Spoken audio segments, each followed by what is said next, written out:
Okay, so I have recently handed in my notice and finished up the job that I was previously working at, having gone through an extensive process during these troubled coronavirus-laden times in order to try and find myself a new job.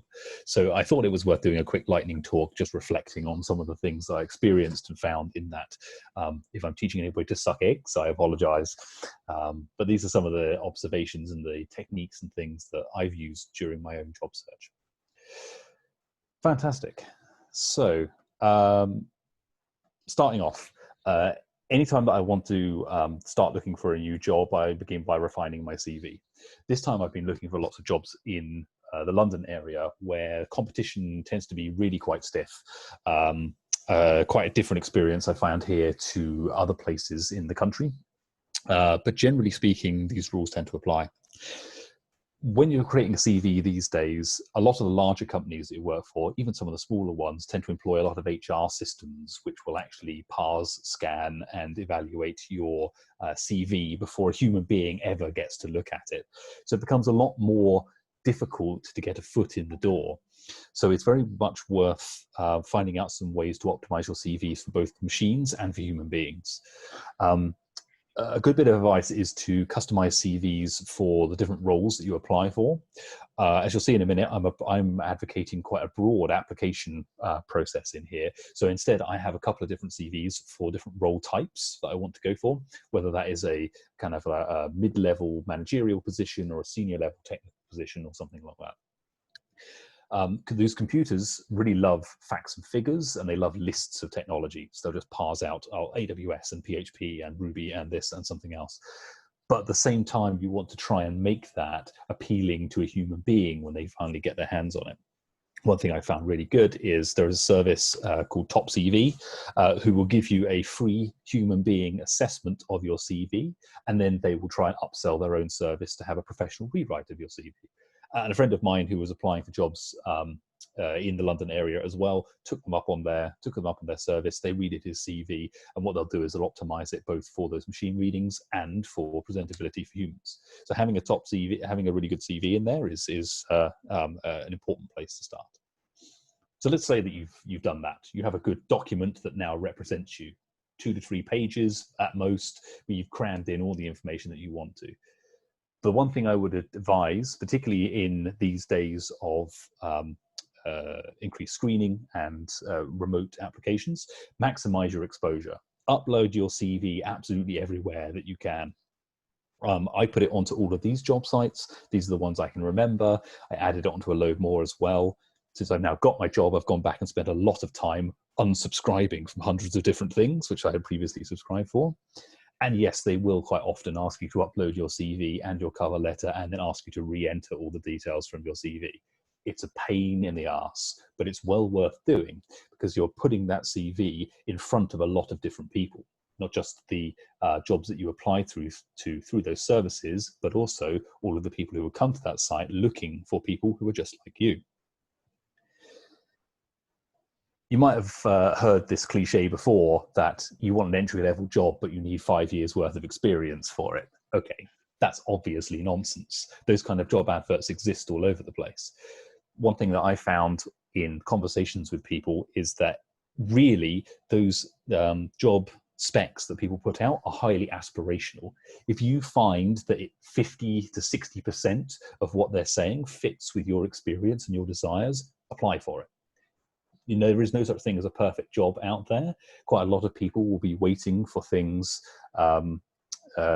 wanting lots and lots of expertise, which doesn't really exist. Like I was applying for jobs that had 10 years of C# and Azure experience. Don't have that. That's fine. But I've done object-oriented languages for 10 years. I've done cloud.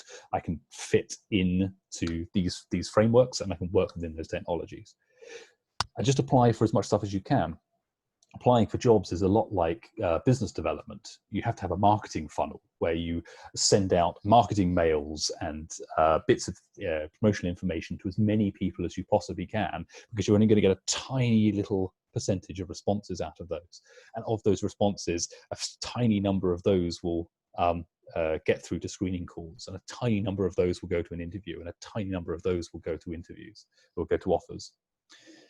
It's really useful, and I think important, to keep a list of all the things you've applied for.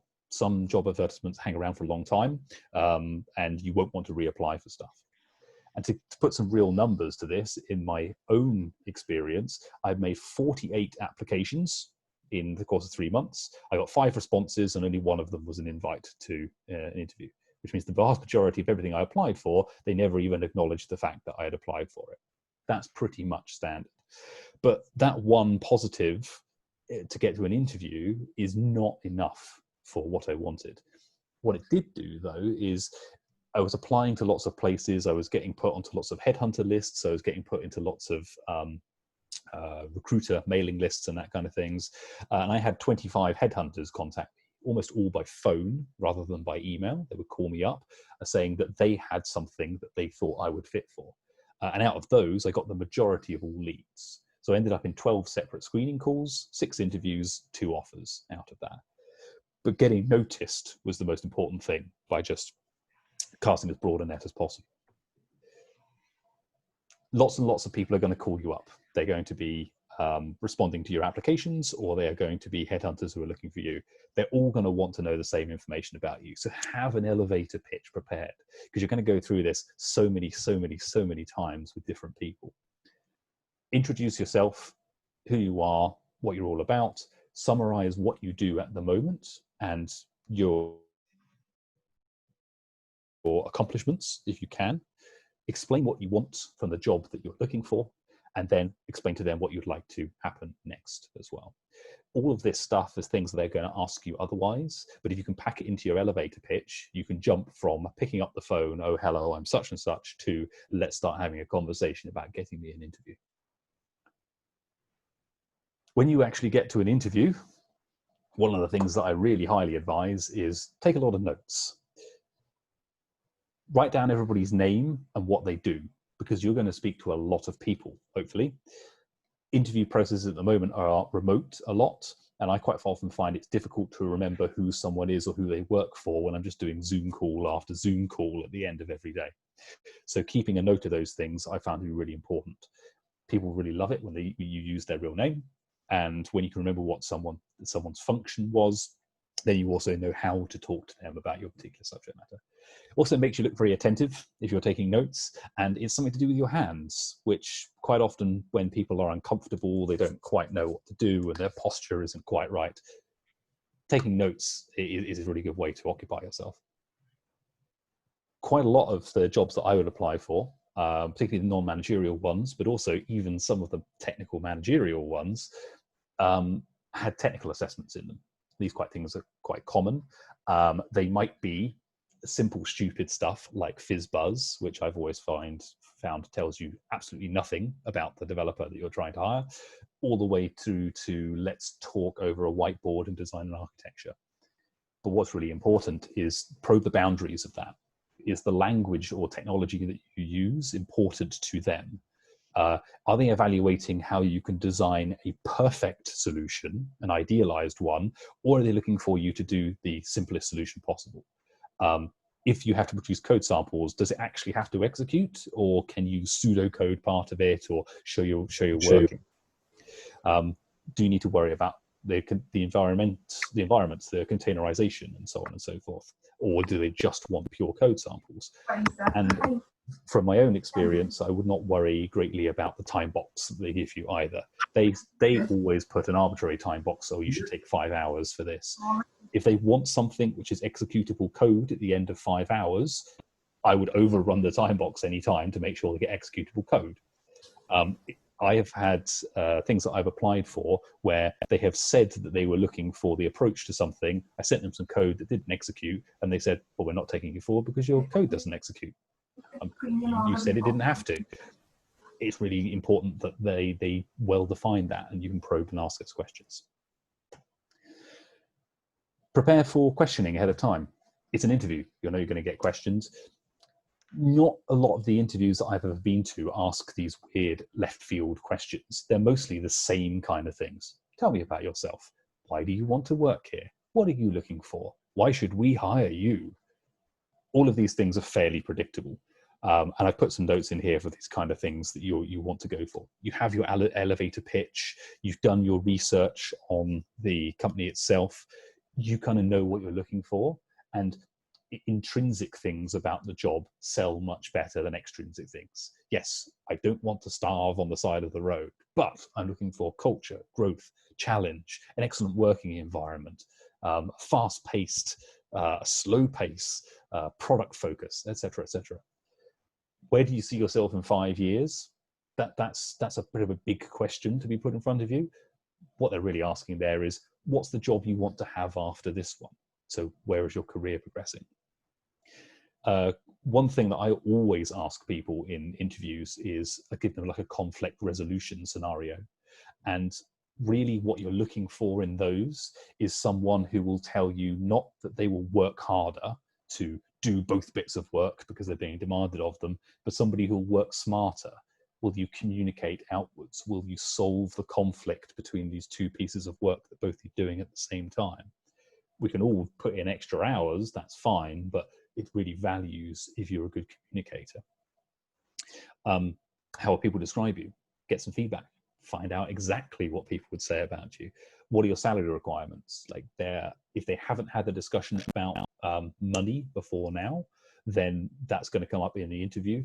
Don't be blindsided by it. You want to anchor yourself somewhere for negotiation. So have a good idea of what your salary requirements, what your minimum salary is going to be. And prepare your questions, because you are interviewing them. And quite often that's more important than them interviewing you, because you already know how to do this job. I mean, let's face it, we're all talented people. We know exactly what we're going for. Maybe it's a horizontal switch, maybe it's a diagonal one, but we're all capable of it. But what do we want to know about them? And it's some insightful kind of questions you can ask them. What's the challenges of this role? How do they measure success? What are the pathways and grades look like? How do they approach mentoring? How do they set objectives for people? How often do they review those? How do people inside their business view their business? You can even be quite aggressive in your questioning, like, so is there anything about me that doesn't make me a good fit for this? Which is quite a bold thing to want to say, to immediately gauge whether or not they have actually liked you in that interview. And how do they sort of approach challenges that every business faces? How do you ensure you can scale your architecture? How do you overcome the challenge of communication issues within businesses and that sort of thing? So as they talk through the interview, they may well tick off some of these things, but always have a couple of extra questions prepared to ask them to show that you really care at the end. And always give and seek feedback. You want feedback from everyone you interact with. If you didn't get through the screening call, why not? If you didn't get through the first round interview process, why not? If they didn't like your technical review, why not? But also, if it does go well, oh great, what did you like about that? What were the things that I said that were positive? What was the thing about my CV that stood out? And make sure you can work that feedback in to your processes and your documentation and that sort of thing. So that's all the experience that I've had with job seeking over this recent period, and it's really hard. It takes a lot of time, a lot of time you have to invest into it. But ultimately, when you get down to talking to someone in the interview, human to human, you can just get yourself across in that. And there's probably no secret to getting a job other than perseverance. So I put a cheat sheet on the end of here. I'll send the PowerPoint documentation round to anybody who'd like to read it. That's me. I think that's about 15 minutes. Cool. Thank you, Joel. Thank you.